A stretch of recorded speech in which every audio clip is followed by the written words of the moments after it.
50 degree की भयंकर गर्मी, सिर्फ 72 घंटे और 10 लाख जानवरों की कुर्बानी। अगर ये आपके शहर में होता तो सड़कों पर खून की नदियां बह जाती और बदबू से शहर खाली करना पड़ता। लेकिन मक्का के इस रेगिस्तान में सड़क पर खून की एक बूंद या एक मक्खी तक नजर नहीं आती। ये कोई चमत्कार नहीं, बल्कि जमीन के नीचे चलने वाला एक ऐसा सीक्रेट सिस्टम है जिसे आज तक अमेज़न या एप्पल जैसी बड़ी बड़ी कंपनियां भी डीकोड नहीं कर पाई हैं। आज जो आप सुनेंगे शायद ही किसी ने आपको बताया हो। दुनिया का सबसे बड़ा मैनेजमेंट सिस्टम किसी बड़ी टेक कंपनी अमेज़न या एप्पल के पास नहीं है। ये एक ऐसे रेगिस्तान के बीचों बीच चलता है जहां हर साल एक ऐसा चमत्कार होता है जिसे दुनिया की कोई भी मॉडर्न सप्लाई चेन आज तक डीकोड नहीं कर पाई है। हम बात कर रहे हैं हज की। एक ऐसा समय जब पूरी दुनिया से 30 लाख लोग मक्का पहुंचते हैं और इन 30 लाख लोगों के साथ जुड़ा है एक ऐसा सीक्रेट ऑपरेशन जो सिर्फ और सिर्फ 72 घंटों के लिए एक्टिवेट होता है। लेकिन ये सिर्फ शुरुआत है, असली चौंकाने वाला हिस्सा तो अभी आने वाला है। अपने दिमाग में जरा एक कैलकुलेशन कीजिए, अगर आपके शहर में 10,000 जानवरों की कुर्बानी हो तो सड़कों का क्या हाल होगा। गंदगी, बदबू और बीमारियों का डर। अब सोचिए, एक ऐसी जगह जहां गर्मी 50 डिग्री सेल्सियस तक पहुंच जाती है और वहां सिर्फ 3 दिन के अंदर 10 लाख से ज्यादा जानवरों की कुर्बानी होती है। और हैरानी की बात यह है कि वहां एक मक्खी भी नहीं भिनभिनाती, खून की एक बूंद सड़क पर नजर नहीं आती। अगर आपको ये सब मैनेज करना होता तो आप कहां से शुरू करते? शायद आप हार मान लेते और कहते कि ये नामुमकिन है। यही सवाल सलमान के दिमाग में भी था। सलमान, जो भारत का एक टॉप सप्लाई चेन एनालिस्ट है, जब वो पहली बार हज पर गया तो उसे लगा कि यहाँ तो भयंकर अव्यवस्था होगी। उसका लॉजिक कहता था कि 10 लाख जानवरों का मांस एक ही जगह पर एक ही समय में प्रोसेस करना इंसान के बस की बात नहीं है। उसे लगा कि पक्का मांस सड़कों पर सड़ जाएगा। अपनी इसी जिज्ञासा को शांत करने के लिए उसने अपनी जान पहचान और कुछ स्पेशल परमिट्स का इस्तेमाल करके उस इलाके में एंट्री ली जहां आम हाजियों का जाना सख्त मना है। और जो उसने वहां देखा उसने उसके होश उड़ा दिए। पर हमेशा से ऐसा नहीं था। एक वक्त था जब हज के दौरान मिना की घाटी किसी बुरे सपने से कम नहीं होती थी। 80 के दशक तक हाजी अपनी कुर्बानी खुद करते थे। लाखों जानवर खुले में काटे जाते थे। नतीजा, सड़कों पर मांस के पहाड़ लग जाते थे, बीमारियां फैलने लगती थीं, बदबू इतनी भयंकर होती थी कि सांस लेना मुश्किल हो जाता था। हालात इतने खराब हो जाते थे कि एक वक्त ऐसा भी था जब लाखों किलो गोश्त को जमीन में दफन करना पड़ता था, क्योंकि इतनी भयंकर गर्मी में उसे बचाने का कोई तरीका ही नहीं था। सऊदी सरकार के सामने एक नामुमकिन चुनौती थी। तो आपको क्या लगता है, इस समस्या को सुलझाने के लिए उन्होंने क्या किया? सन 1983 में सऊदी सरकार और इस्लामिक डेवलपमेंट बैंक ने मिलकर इस संकट का स्थायी हल निकाला। उन्होंने जमीन के नीचे और ऊपर एक ऐसा सीक्रेट शहर बसा दिया जिसके बारे में 99% लोग आज भी नहीं जानते। इस ऑपरेशन को सिर्फ एक देश नहीं बल्कि पूरी मुस्लिम दुनिया के सबसे बड़े डेवलपमेंट नेटवर्क्स में से एक चलाते हैं। ध्यान से सुनिए, ये कोई आम कसाई खाना नहीं है। ये सिर्फ एक कसाई खाना नहीं बल्कि 7 विशाल इंडस्ट्रियल शहरों का नेटवर्क है। करीब 10 लाख स्क्वायर मीटर में फैला एक ऐसा सिस्टम जहां 10 अलग अलग स्लॉटर साइट्स बनाई गई हैं। साल के 362 दिन ये शहर लगभग सोया रहता है और फिर सिर्फ 3 दिनों के लिए ये पूरी ताकत से जाग उठता है। सलमान जब उस कॉम्प्लेक्स के अंदर घुसा तो उसे लगा जैसे वो किसी हॉलीवुड की साइंस फिक्शन फिल्म के सेट पर आ गया हो। बाहर चिलचिलाती धूप थी लेकिन अंदर का तापमान एकदम जमा देने वाला था। वहां मौजूद हर कर्मचारी के कपड़ों से लेकर जूतों तक को डिसइंफेक्टिंग चेंबर्स से गुजारा जाता था। सलमान ने देखा कि हर सेक्शन अलग अलग लेयर्स में बटा हुआ था। कहीं मेडिकल इंस्पेक्शन चल रहा था,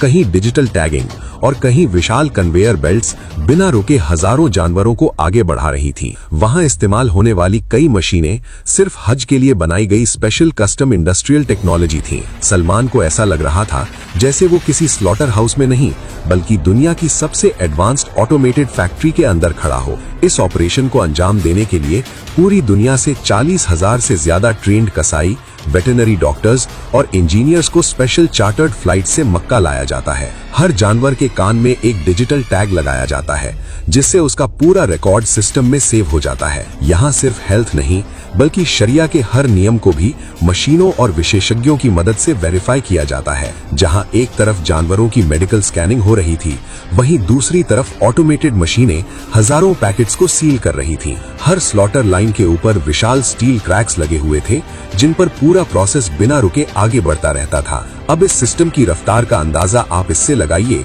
कि यहाँ औसतन हर 7 सेकंड में एक कुर्बानी प्रोसेस हो जाती है। जी हाँ, सिर्फ 7 सेकंड। सिर्फ कुछ सेकंड की देरी भी पूरे सिस्टम को बिगाड़ सकती थी, इसलिए हर मशीन एक दूसरे से सिंक्रोनाइज थी। अब इस पूरे सिस्टम को इंसान नहीं बल्कि आर्टिफिशियल इंटेलिजेंस मॉनिटर करती है। एक कंट्रोल रूम ऐसा भी था जहां दीवारों पर लगी विशाल स्क्रीनें पूरे ऑपरेशन को लाइव मॉनिटर कर रही थीं। हर जानवर, हर पैकेट और हर ट्रक स्मार्ट डिजिटल ट्रैकिंग के दायरे में होता है। लेकिन रुकिए, कहानी में सबसे बड़ा ट्विस्ट तो अभी बाकी है। जब जानवर कटता है तो उसका खून कहाँ जाता है, उसकी खाल का क्या होता है? 10 लाख जानवरों का मतलब है करीब 1.5 से 2 करोड़ किलो तक मांस। इस विशाल मात्रा को 72 घंटे में प्रोसेस करना और खराब होने से बचाना एक इंजीनियरिंग मिरेकल है। कुर्बानी के दौरान निकलने वाला खून खुले में या नालियों में नहीं बहता। जमीन के नीचे पाइप्स, ड्रेनेज चैनल्स और कूलिंग टनल्स का ऐसा जाल बिछा था मानो रेगिस्तान के नीचे एक दूसरी इंडस्ट्रियल दुनिया चल रही हो। कुर्बानी के बाद सफाई के लिए हाई प्रेशर सैनिटाइजिंग मशीनें तुरंत एक्टिव हो जाती थीं ताकि कुछ ही मिनटों में पूरा एरिया दोबारा चमकने लगे। जानवरों की खालें लेदर इंडस्ट्री में भेज दी जाती हैं और एक अलग अंडरग्राउंड वेस्ट प्रोसेसिंग यूनिट हर मिनट टनों बायोलॉजिकल वेस्ट को रिसाइकिल कर रही थी, जिससे बायो फर्टिलाइजर बना दिया जाता है। पूरा सिस्टम इस तरह डिजाइन किया गया था कि जानवर के आने से लेकर मीट पैकेट बनने तक इंसानी हाथों का इस्तेमाल कम से कम हो। सलमान को सबसे ज्यादा हैरानी इस बात की हुई कि इतने बड़े ऑपरेशन के बावजूद वहां इंसानों से ज्यादा मशीनें काम करती नजर आ रही थीं। जैसे ही गोश्त तैयार होता है, बड़ी बड़ी ऑटोमेटेड मशीनें उसे काटती हैं। सलमान ने देखा कि कुछ मशीनें इतनी तेज थीं कि इंसानी आंख उनके ब्लेड्स की मूवमेंट तक नहीं देख पा रही थी। इतनी विशाल मात्रा में मांस को खराब होने से बचाने के लिए इंडस्ट्रियल वैक्यूम पैकिंग मशीनें लगातार 24 घंटे काम करती रहती थीं। कुछ जगहों पर रोबोटिक आर्म्स गोश्त को कन्वेयर बेल्ट से उठाकर सीधे फ्रीजिंग सेक्शंस में डाल रहे थे। इन फ्रीजर्स की क्षमता इतनी विशाल है कि इनमें 7 लाख जानवरों का गोश्त एक साथ स्टोर किया जा सकता है।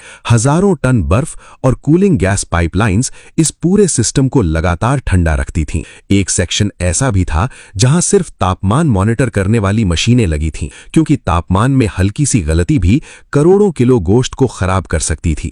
हर फ्रीजिंग चेंबर के बाहर डिजिटल स्क्रीनें लगी थीं, जिन पर अंदर का टेम्परेचर और स्टोरेज डेटा हर सेकंड अपडेट हो रहा था।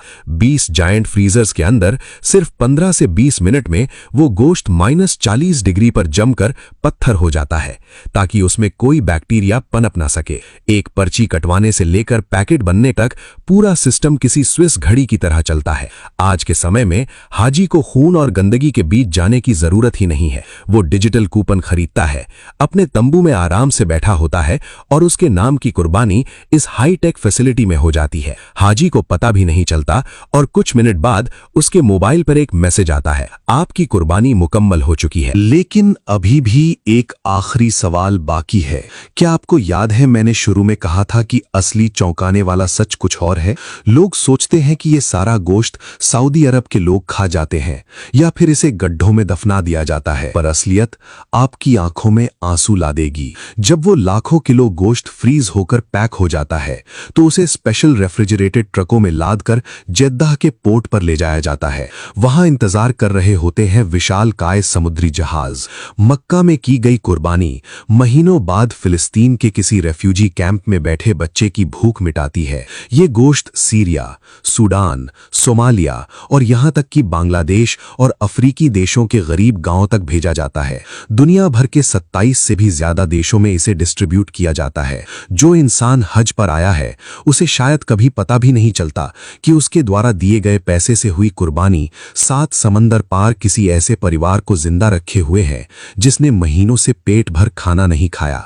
ये सिर्फ एक लॉजिस्टिक्स या मैनेजमेंट सिस्टम नहीं है, ये इंसानियत और टेक्नोलॉजी का दुनिया में सबसे बड़ा और सबसे खामोश संगम है। एक ऐसी जगह जहां सदियों पुरानी एक धार्मिक परंपरा को मॉडर्न साइंस ने दुनिया की सबसे बड़ी ग्लोबल चैरिटी में बदल दिया है। एक ऐसी सप्लाई चेन जहां न कोई प्रॉफिट मार्जिन है न कोई मार्केटिंग, बस एक ही मकसद है कि दुनिया के किसी कोने में कोई इंसान भूखा न सोए। अब एक बार फिर से सोचिए, 10 लाख जानवर, हर 7 सेकंड में एक कुर्बानी। कुर्बानी, 40,000 लोग, 7 विशाल शहर, आर्टिफिशियल इंटेलिजेंस, मशीनें जो पलक झपकते ही अपना काम कर जाती हैं, और 27 देश। क्या आपने कभी इस सीक्रेट मैनेजमेंट सिस्टम के बारे में सपने में भी सोचा था?